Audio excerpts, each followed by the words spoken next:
If your creative push has helped you, you can help out the show by shopping on Amazon.com. All you have to do is head to yourcreativepush.com/Amazon. That will take you right there and you can shop how you normally would. A small percentage of your purchases will go directly to helping cover the costs of creating, hosting, and maintaining your creative push. And you can make a big difference just by buying the things that you're going to anyway. Again, that's yourcreativepush.com/Amazon, and thank you for thinking of the show and for helping out. Your Creative Push, episode 199. It's a lot of little steps that will take you to greatness. There is no other way. There is no shortcuts. Just commit and just do it.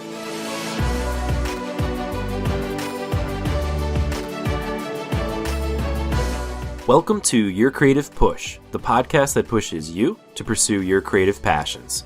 I'm your host, Youngmin Brown, and my guest today is Agnieszka Pilat. Agnieszka is an award-winning Polish-born artist who studied painting and illustration at the Academy of Art University in San Francisco, California. Her works can be found in public and private collections in the United States, Poland, Canada, and China. She currently lives and maintains a full-time studio in San Francisco and is represented by numerous galleries throughout the United States. Agnieszka, welcome to the show. Hi, Youre. I was wondering if you could give us a brief look into kind of how you got to the point you are today in your artistic career. So, in terms of how I started, it's not one thing that I can pinpoint. It's a stream of little things that I guess eventually ended up as me going to art school. I was kind of artsy, I guess, growing up, but I believe that creativity is more of a skill and a habit as opposed to just something that comes to me naturally.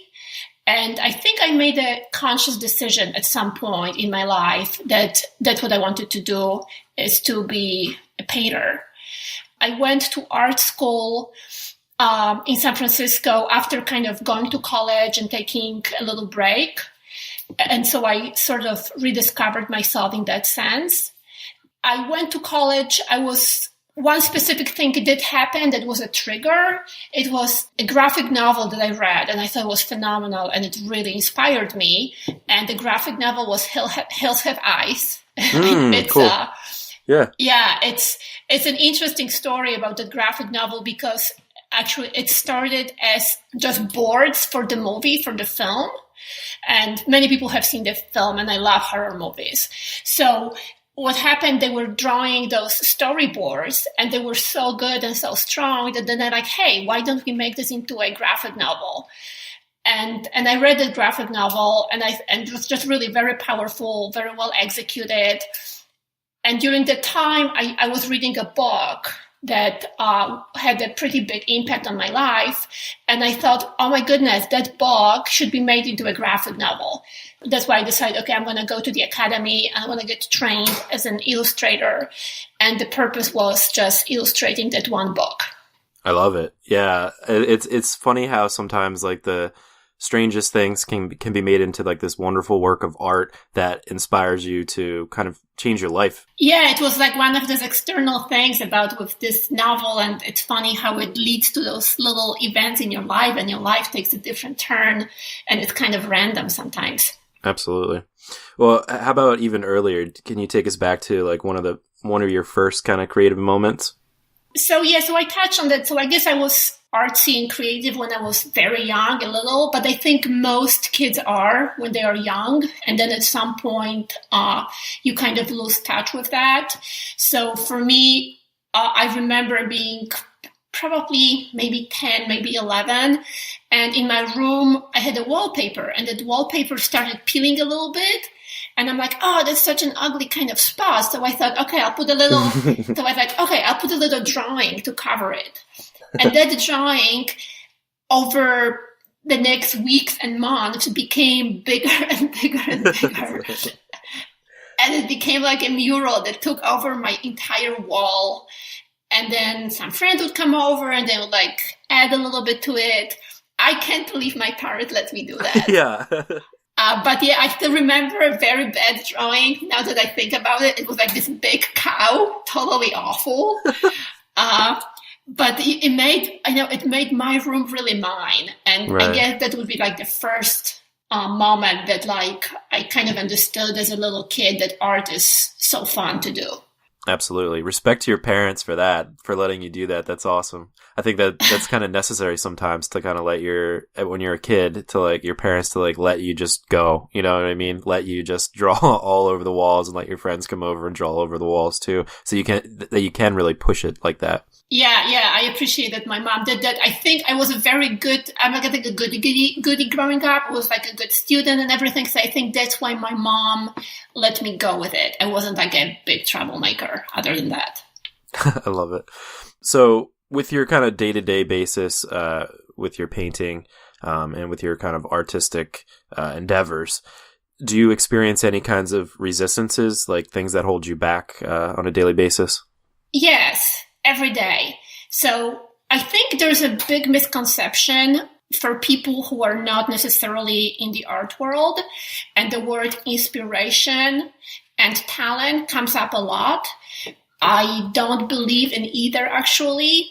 I think maybe Chuck Connolly, someone said, a famous artist, I don't remember the name, but the quote is not mine, that some people believe in inspiration, the rest of us just get up and go to work. So for me, my studio, I live in San Francisco, and I have a house, and my studio is just next door on the other side of the garden. And it's hard to work on my own time. So, I don't have a team that depends on me, and I don't have a boss who tells me to show up for work. So we all naturally kind of lazy, and I am kind of lazy naturally. So I think the biggest resistance is actually really start the work.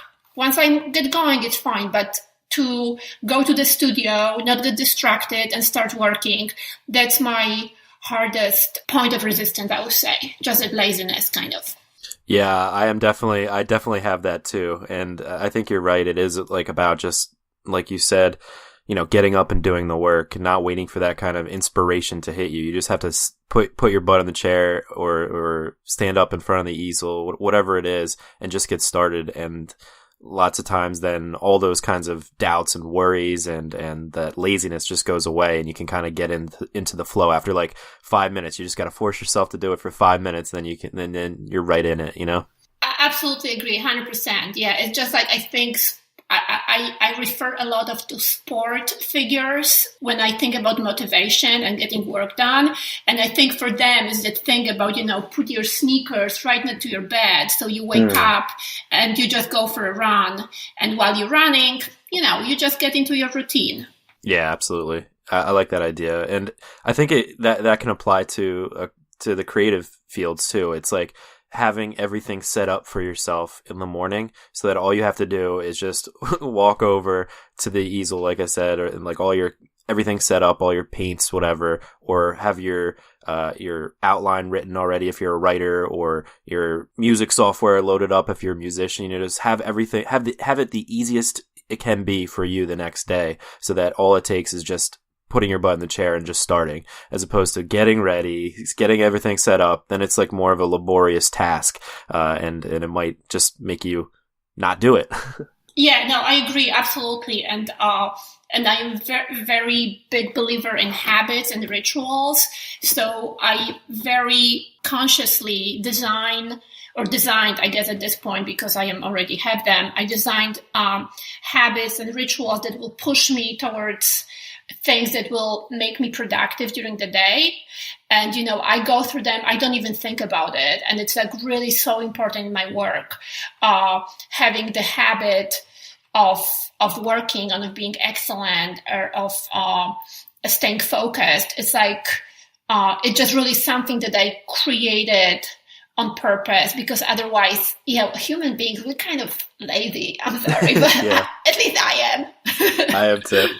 Yeah, it's so true. And the thing about being lazy is that, time runs out. You just don't have any more time. Like all of a sudden you realize like, oh, I've been putting this thing off all day and now the day's over. And I think that's just like the worst feeling that you can have, especially when that happens day after day. So kind of speaking about time, you even have a quote that's, I don't paint images, I paint time. Can you talk about that a little bit and why time is so important to you?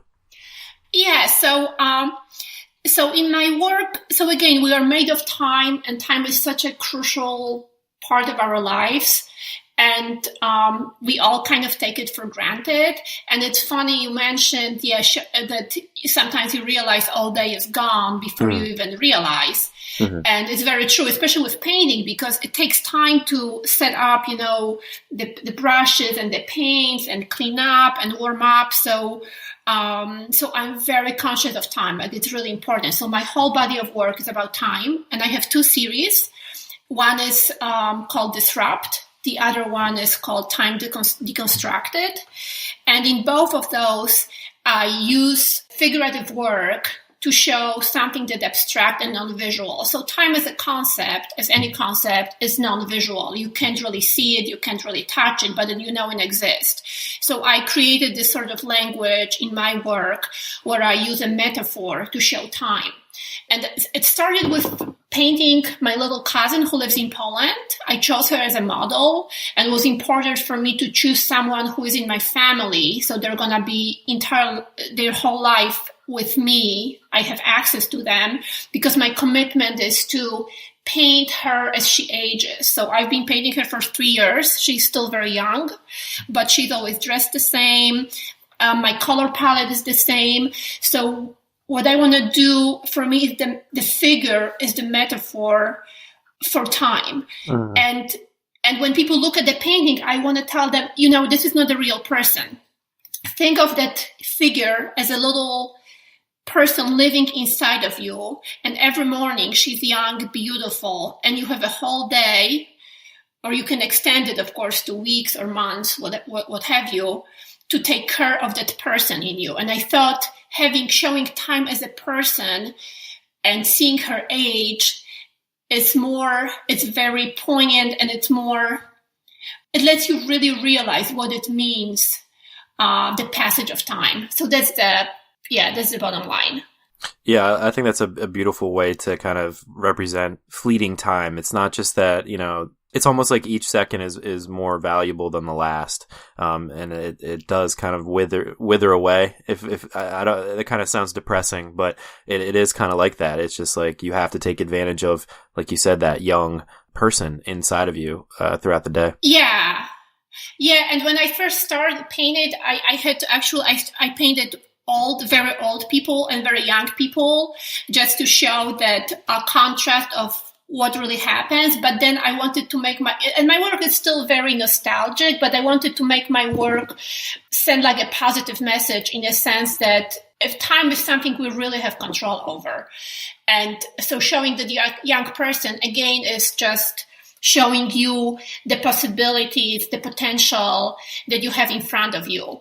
And, some people work a lot, so they think, oh, well, I have to go to work and I have to, put bread on the table, all that. But then, everyone can save a moment in their life that's very important, and they can use that moment however they want.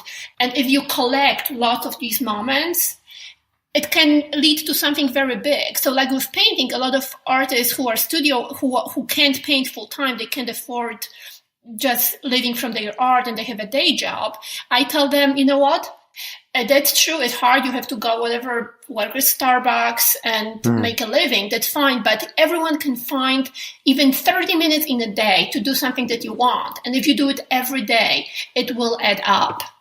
Yeah, exactly. It's that, I like that, the collection of small moments throughout your busy life. I think a lot of times you're right, people do have those busy lives and they're like, I don't have time to do it. And what is 30 minutes going to do? Like, I'm not going to be able to complete a drawing. I'm not going to be able to write even a short story, a complete short story. But it is that combination of things, like every single day, and in a year, like the amount of work that you can create. You could actually like write a novel. You could actually create many paintings, It's just that daily commitment to kind of treat your young self with kind of that respect, that short amount of time is important, and you can get a lot done over a long period of days and weeks and months. Yeah, it really adds up. And I want to mention my newsletter that comes out quarterly. And my next newsletter, I'm going to recommend 5 books that made a difference in my life and made me productive and brought me to like a place I never thought I could be so successful.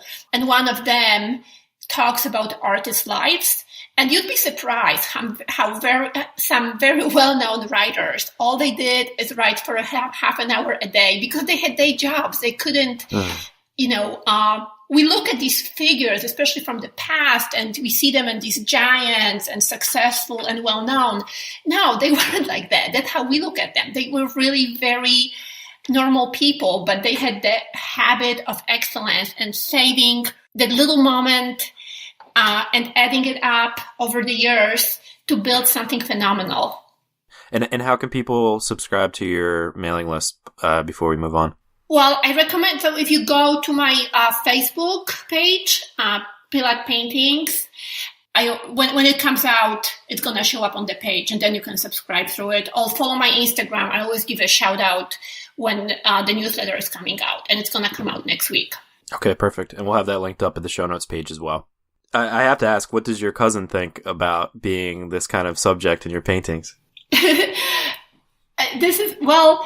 It's a good question. Well, she likes it, of course, and funny things have happened. So I've had people from Instagram from Poland that I don't know. I had this girl who's like, hey, she kind of looks like my friend from school.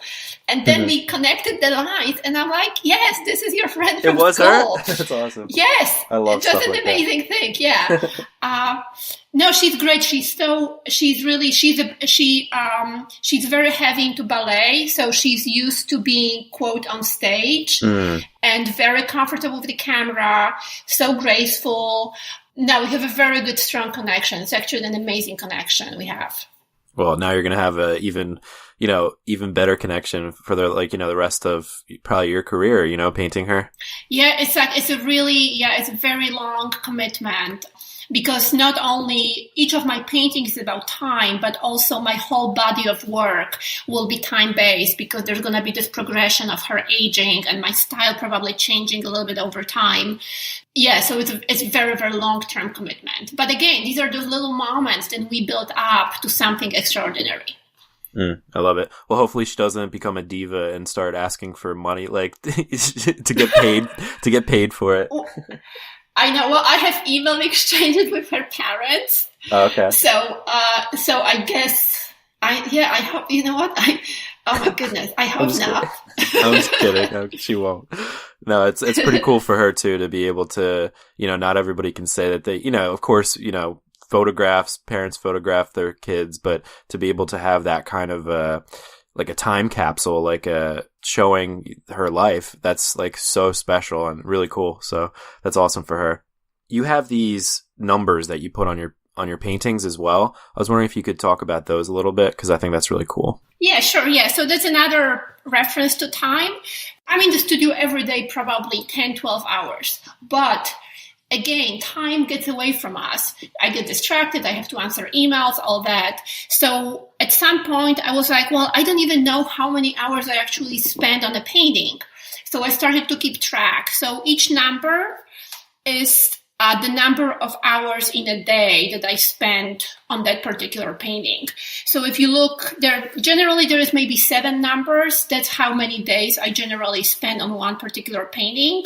And again, if it were to be 5, 5, 6, it means one day I painted 5 hours, then 5 hours, another day 6 hours. And I just always, a caveat is I do not count time that I do underdrawing, that I do a color study, I frame, all that stuff. So sometimes people are very shocked. Oh my God, you're so fast. But when I start painting, I come very, very prepared. So there is no waste of time. So then I really, I'm very, very productive. That's cool. And have you found that the numbers have gone down, over your career, you get a little bit faster and faster with each one, where it might have been 9, 9, 8, 7, and now it's more 5, 6, 2, 1. I am faster, but also depends on the painting. So sometimes I can create a painting so fast it's scary that I'm even almost oh my God, I don't want to show the numbers because people be like, why does she want so much money for it? so sometimes I'm almost hesitant to show it, but sometimes you'll see very few occasions when there will be a number 12 with a dot after it. That means I was painting for 12 hours Oh my God. nonstop. And it's never a good sign. It always, it means that I found a stumbling block. I am really having a hard time finishing it. And that's something personally I need to work on, to be able to walk away and give myself time to heal kind of from this and be able to look at it with a fresh eye. But I'm very stubborn. I'm not a patient person. So I will keep pushing till I get to a better stage. I got you. So what advice besides that would you give to people that might have that time period where they are like reaching double digits, where they're like stuck on something? Is it just as simple as like kind of walking away from it, or? I have a very good advice. So in every creative field, and a lot of people know that, creative is going through 5 stages: 1, 2, 3, 4, 5. Stage number 1. You get excited. It's a new product. You're like, woohoo, this is going to be great. Mm-hmm. Stage number 2, you get to a point like, it's a little more difficult than I thought. So you start wearing a little bit. Then you get to the stage 3. That's the toddler, that's horrible. You think, oh my God, this is going really bad. You find something that's not working. You start hearing a lot of self-doubt, self-hatred. You think you're a fraud. And you're stuck in this number 3. The number 3 is the 12 hours thing. Mm-hmm. But then there's number 4, when you start coming out of it, and it's like, you know what? Maybe it's not so bad. Maybe it's gonna be okay. And then you get to number 5, which is the whole full circle of your creative cycle, and it comes out great. You're happy and like, oh my God, woohoo, this is the best ever. So my advice is be aware of those 5 stages, and very rarely I do not go through stage 3. So knowing that creative process is 1, 2, 3, 4, 5 helps you to be confident you can come out of it. You will come out of it. Right. And 4 and 5 are such great feelings, especially 5, that you know that when you're stuck on number 3, and even when number 3 is like harder, I feel like 4 and 5 are usually even better. You know what I mean? That just the harder it is, the better it's going to feel once you get through it. And it, like you said, it is just a matter of getting through it. Like 4 and 5 are going to come. So just pushing past 3. I love that. No, I agree. Actually, what you touched on, that when it's harder, you get more pleasure out of it. In fact, when the painting gets too easy at some points for me, it just gets boring. So you will find almost places to push yourself towards the 3, because that helps you to grow. Yeah, I like that idea too. It's so that you can kind of continue to grow as a creative person too. It's if you're never hitting that 3, it means you're not pushing yourself too hard. So it's almost like looking for that number 3 every once in a while. Yes. Perfect. Yep. Well, I was wondering, do you have like a story of like a worst moment or like a hardest time when you're really stuck on number 3, or you're into the double digits of maybe even up to 24 for a day?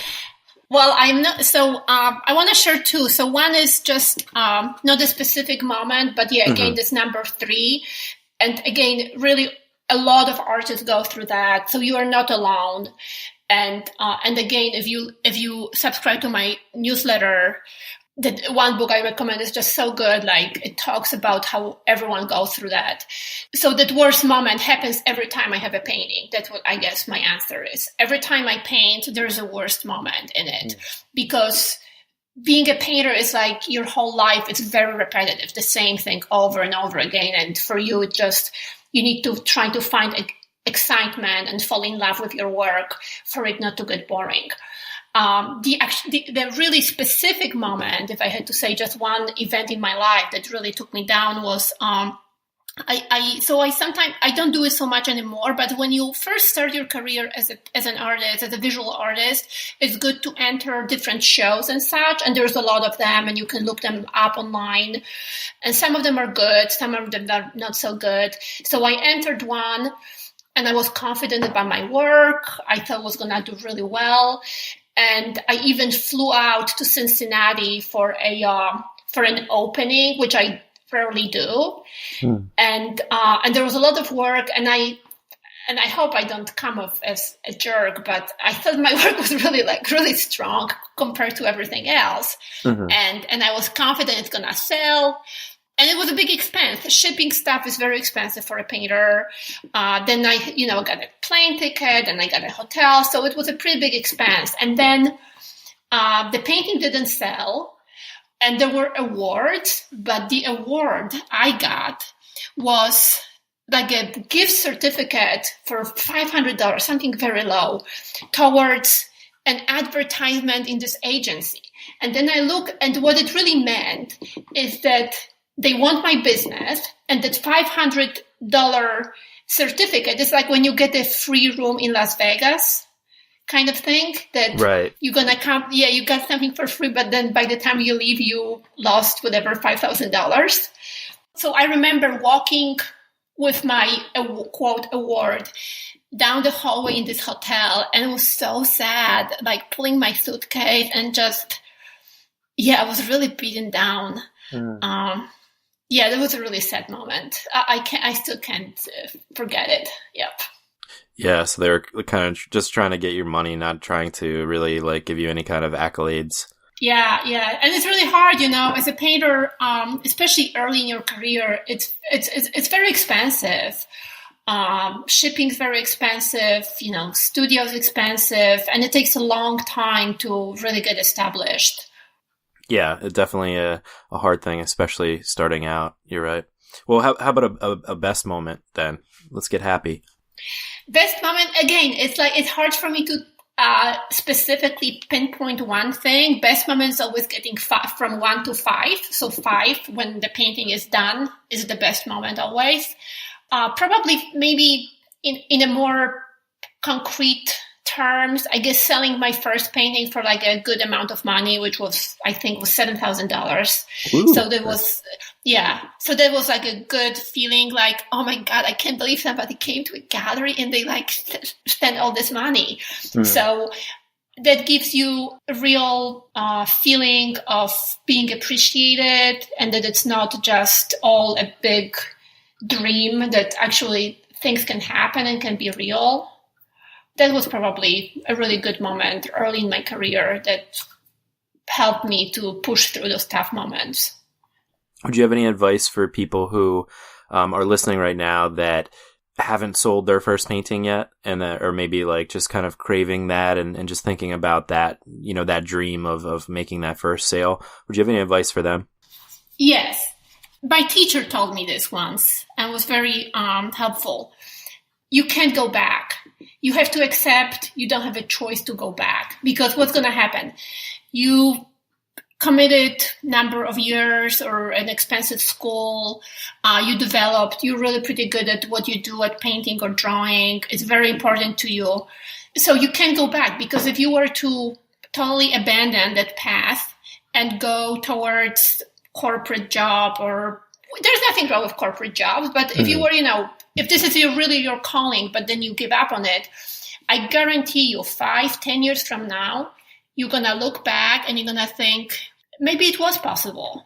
What if I stuck to it and I became really, pretty good, and I had galleries and I was selling my work? So you will regret it. So accept you have no choice. And just, again, those small steps, small, unordinary things will bring you to a good place. And again, going back to greats, learn from great people who are successful. And you hear, stories, how they tell, how I came from nothing and how it was very hard. And you know what? It's all true. And we think it's just, it just happened to them.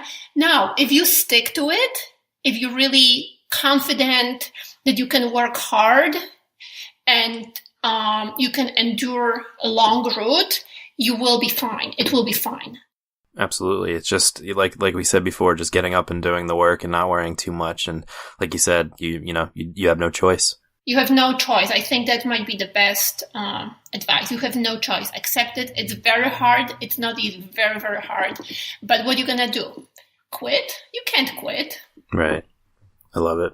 Well, so we've talked about time a lot. I was wondering, do you have kind of a formula for balancing your time with all your art and everything going on that has to do with like kind of the business of being an artist? Yes. First of all, I've given up on private life. So you can't, you have to get very comfortable learning how to tell people no, no, I don't have time. I'm working. No, I can't go out. So I lost a lot of personal connections. There was just not enough time in the day. And I'm the most productive in the evening. So if someone is like, oh, let's get together for dinner at 7:30, I'm pretty much always, no, I can't, because this is my very productive time. So that's really important. In terms of just business, it's hard to paint every day. It just mentally, it's hard to deal for me. So I paint probably 4 or 5 days a week.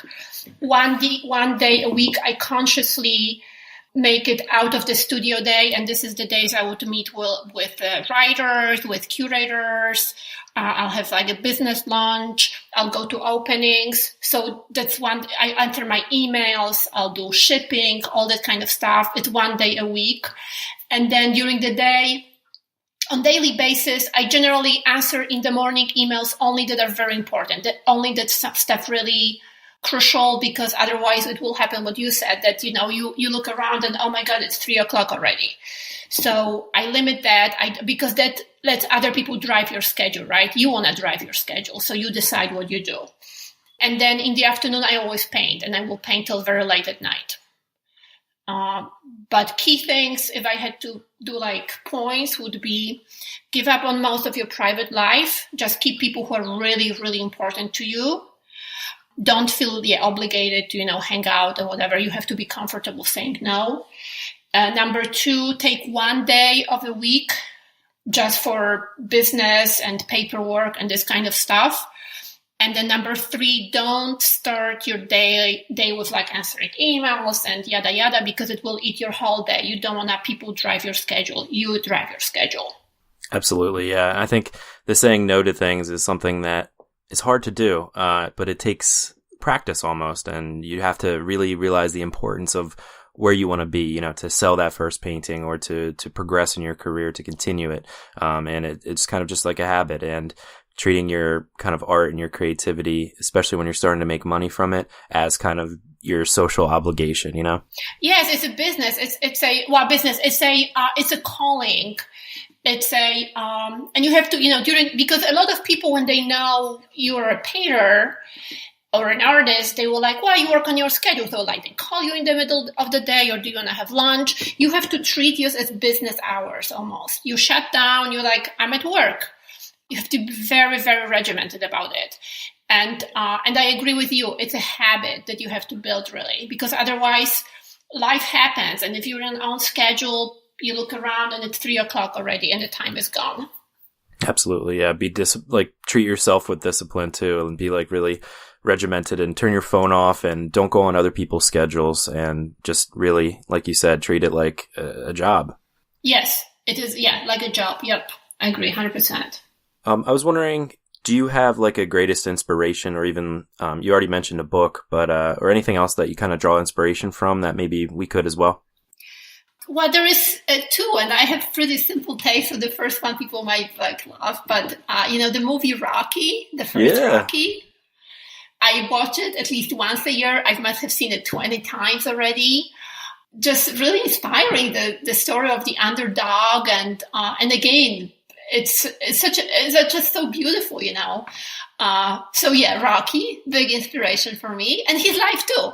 Again, you think about Sylvester Stallone, this wealthy, amazing actor. I think the script got rejected, 20, 30 times, and then he eventually had to produce it himself. So that's an inspiring story in itself. And then my second inspiration would be a book.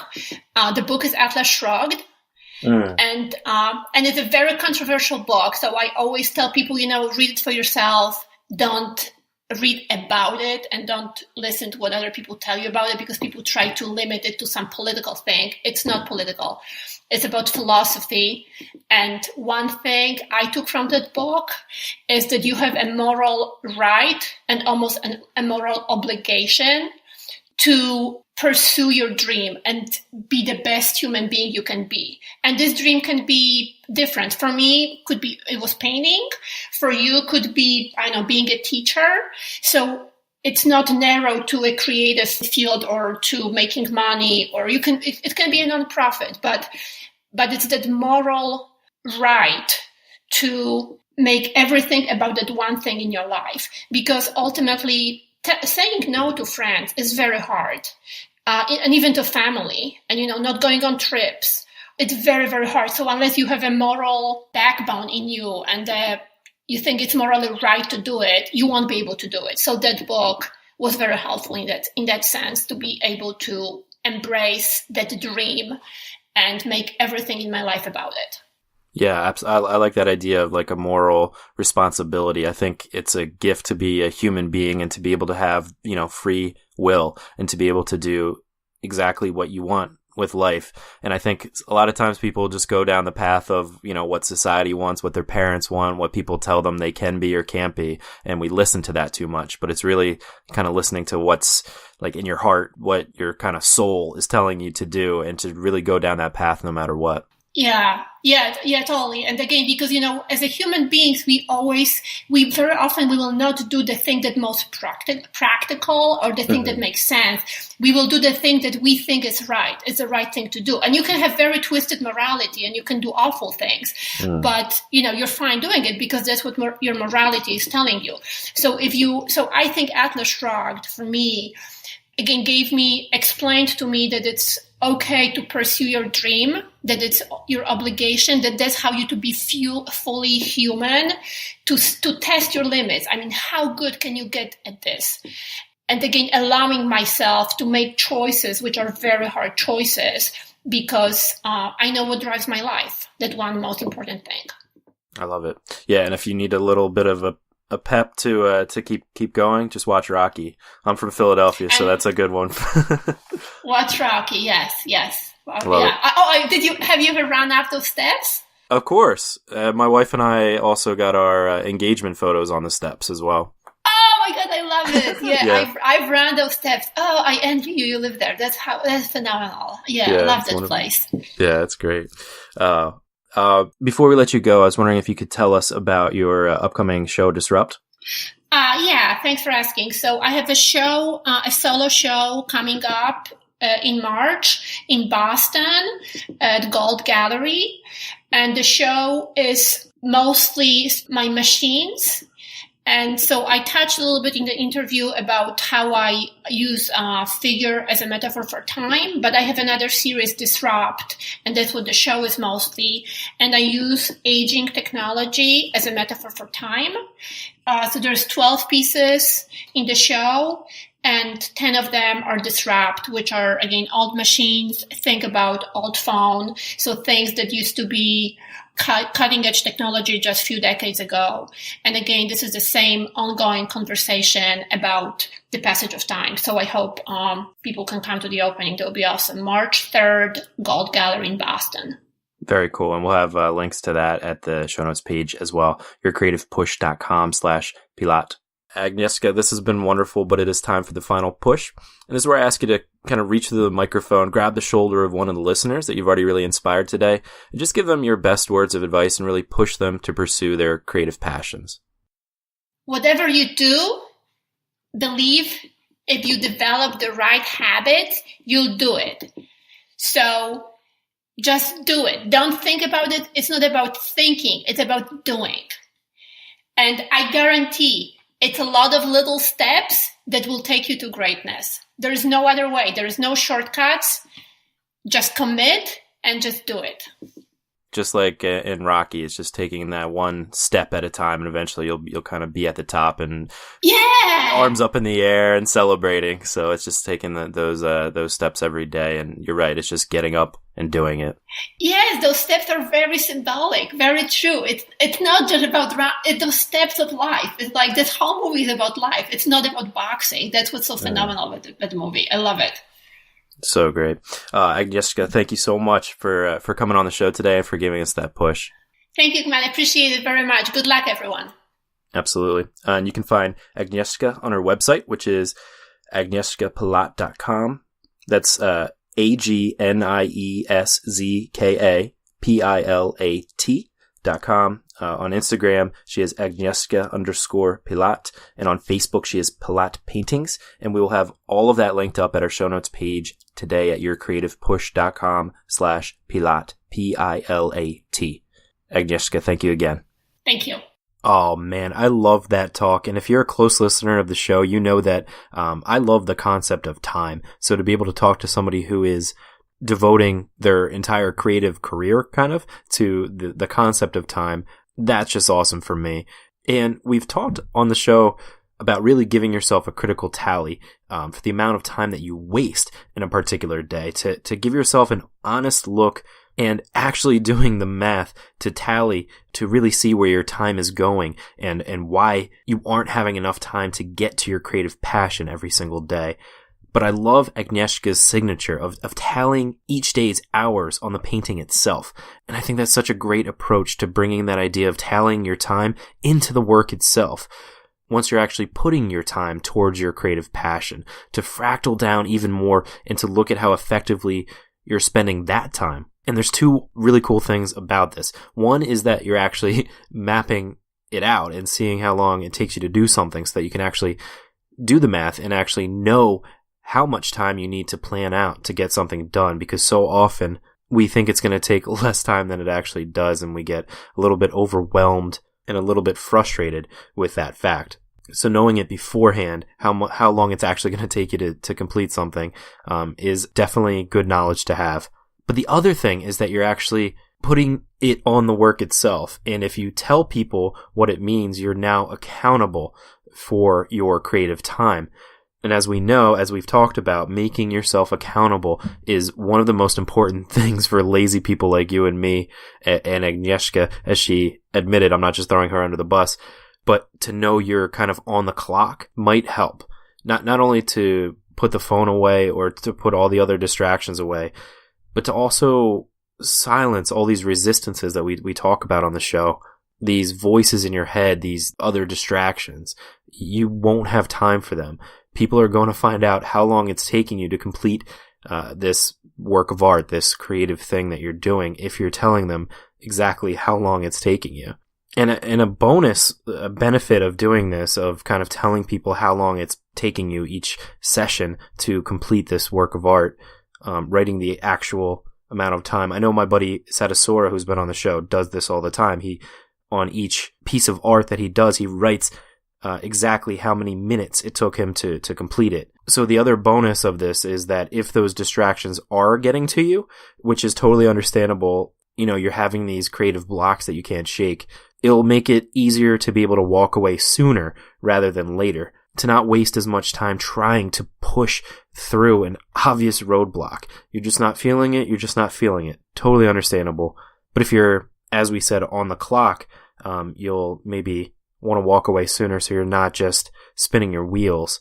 And like Agnieszka said, to kind of let yourself heal from it. And I love that word, heal, because sometimes it does take healing from these blocks. And as we know, time heals everything. So it's kind of a perfect conclusion to this, to give yourself that time away from the canvas, away from whatever creative tools you use to create what you create. So my thanks again to Agnieszka. Again, her show is opening on Friday at Gold Gallery. You can get there at au-gallery.com. If you're in the Boston area, there's an opening reception from 5 to 8 on Friday, but it will be there until April 23rd. So definitely check that out if you plan to be in the Boston area. And again, you can check out everything we talked about today, all of Agnieszka's work at yourcreativepush.com/199. But that's all I've got for you today. Hopefully you were inspired to go and get your work done. So go and get it done. And we will be here for you on Monday with a brand new episode. It's episode 200, so maybe something a little bit special for you. Insane that it's episode 200, but we're going to have a lot of fun with it. So until then, go and get some amazing work done. Have a great, productive weekend. I love you all, and we will see you then. Bye.